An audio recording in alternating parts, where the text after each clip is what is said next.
The following is a production of Neural Network Media and is completely AI generated. It is intended for entertainment and educational purposes only. Welcome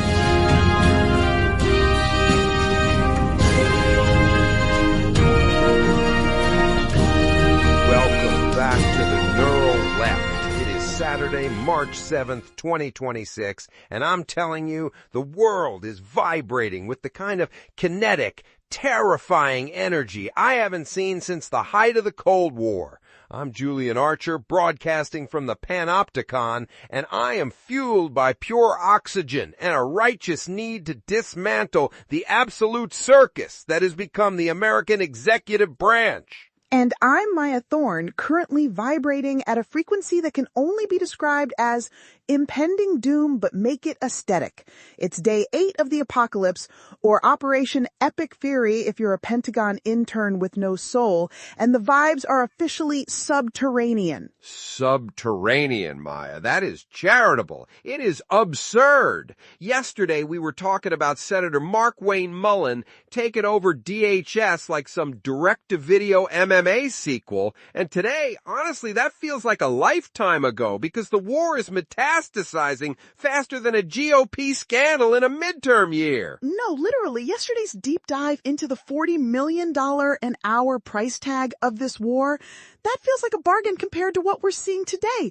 We have a busy show today, Julian. It's a solid lineup, even if the world is currently in its unaliving democracy era. We have to move, people. We're looking at the fallout of the Donroe Doctrine in Latin America, the corporate PACs trying to search and destroy the few remaining progressives in Congress, and, of course, the absolute siege on the American mind happening in our universities. Maya, you saw this thing in Florida, right? The sociology purge?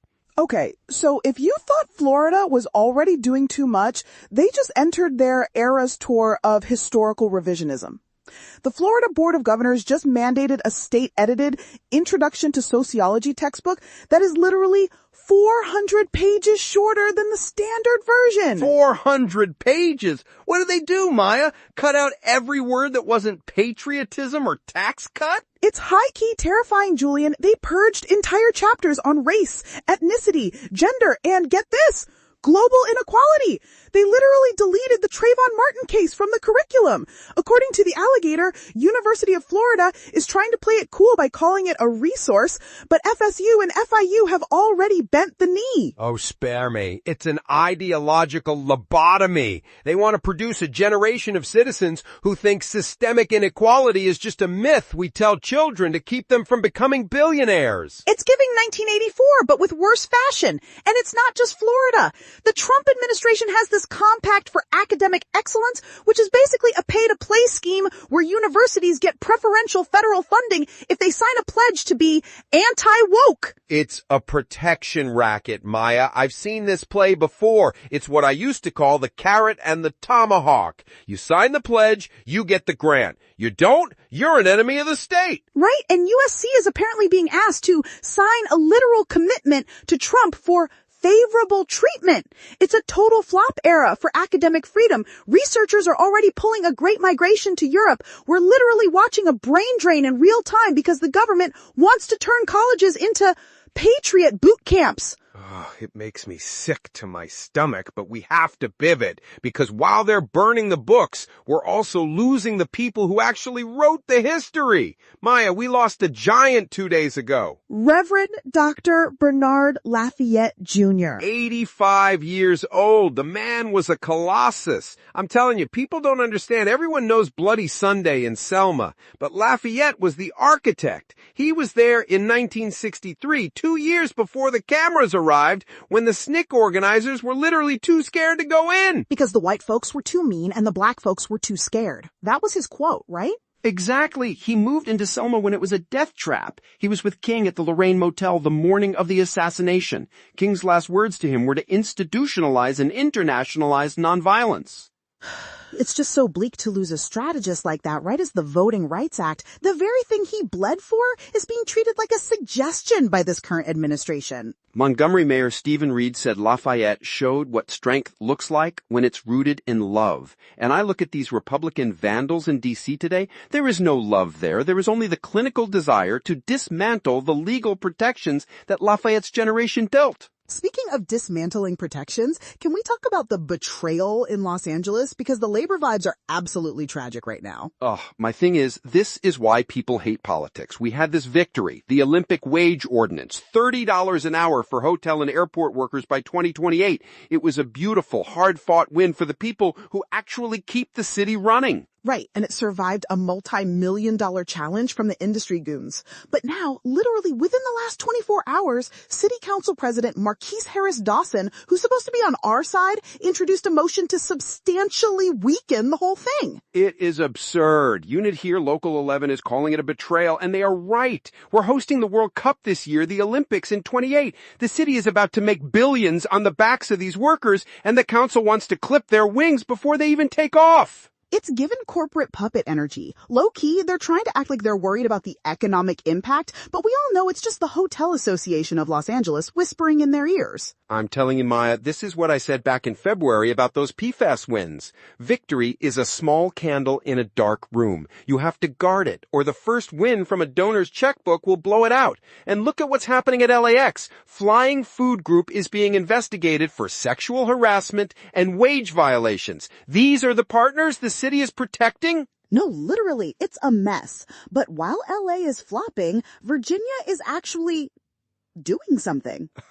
Don't sound so surprised. I mean, the Virginia Senate just passed a bill to restrict local cooperation with ICE. They're calling it the Community Safety and a Trust Agenda. It's basically a legislative firewall against the federal Metro Surge operations that killed those 2 U.S. citizens in Minneapolis. Renee Good and Alex Preddy. Never forget their names. Those deaths were the catalyst. Exactly. And now Virginia is trying to codify sensitive spaces, making sure schools and hospitals aren't hunting grounds for federal agents. But the House of Representatives is already crapping back with the Shutdown Sanctuary Policies Act. It's a constitutional collision course. The feds want to conscript local cops into being a national deportation force, and the states are finally saying, get a warrant or get lost. I love it. I mean, look, it's a desperate defensive play, but it's better than the alternative. The alternative is literally Operation Metro Surge 2.0. Tom Homan is still out there calling it a success, while families are mourning. It's a villain arc for the entire federal government.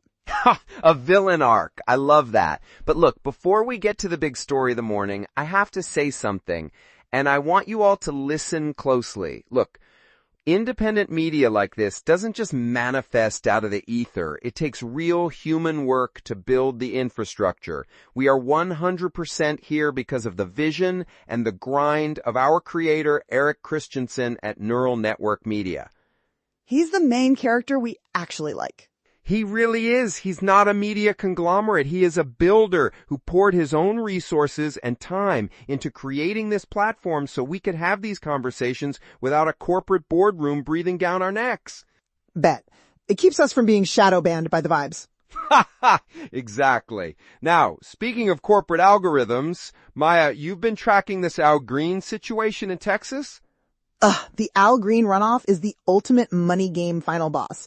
We're talking about an 11-term rep, a guy who was ejected from the State of the Union for calling out Trump, and he's being targeted by the Fair Shake crypto super PAC. Fair Shake. The name alone is a lie. They banked $221 million this cycle.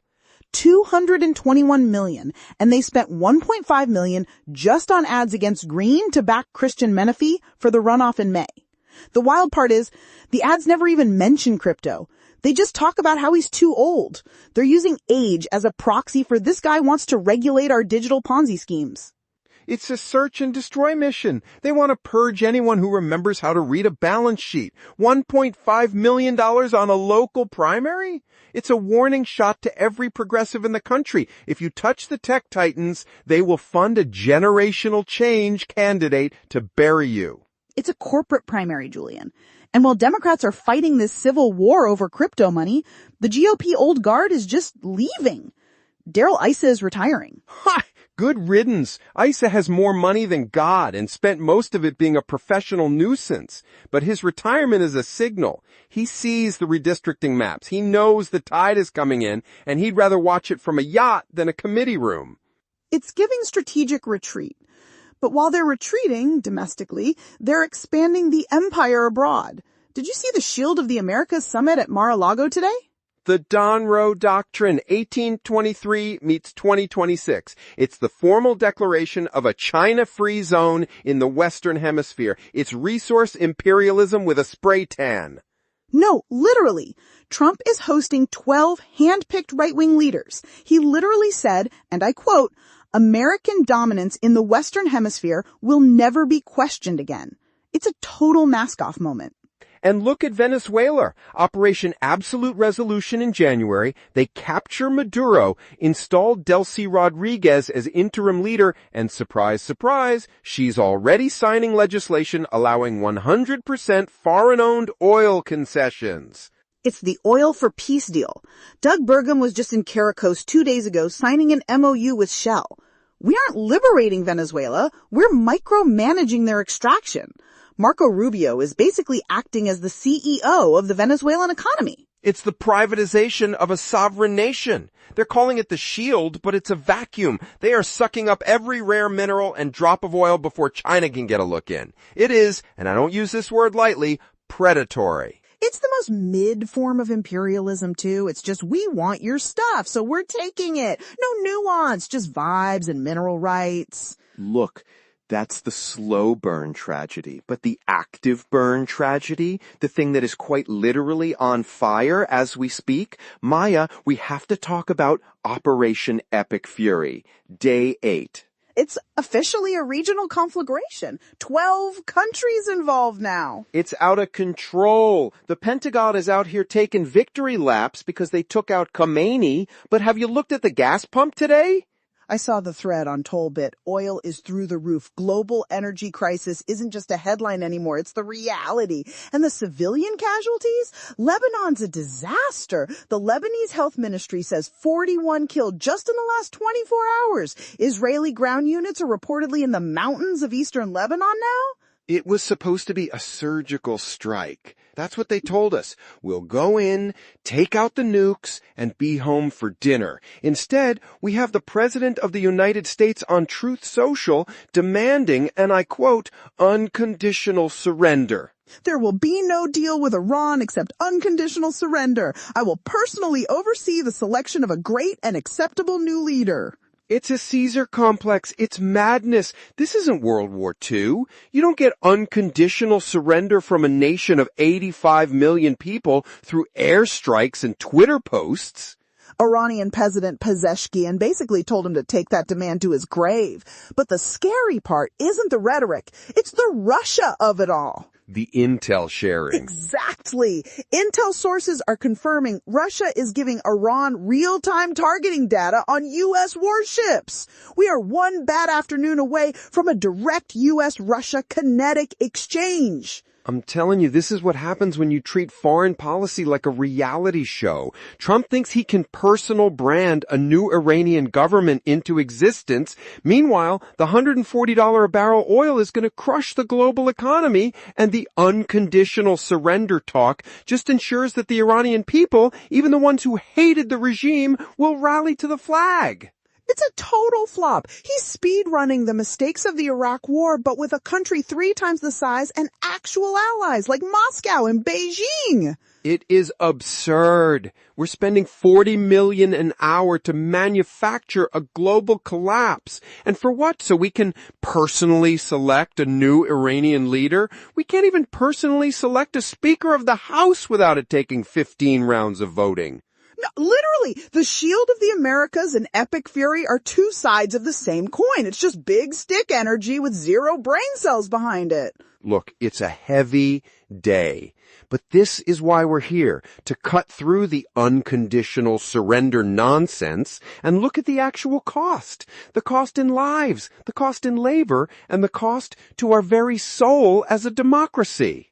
The vibes are rancid, but at least we're calling it out. That we are. Maya, it's always a pleasure to fight the good fight with you. To our listeners, stay sharp. Don't let the theatrical demands for surrender distract you from the corporate pillaging happening in your own backyard. Don't let them ratio your reality. Exactly. We'll be back tomorrow. This is the Neural Left. Good night, and for God's sake, keep your eyes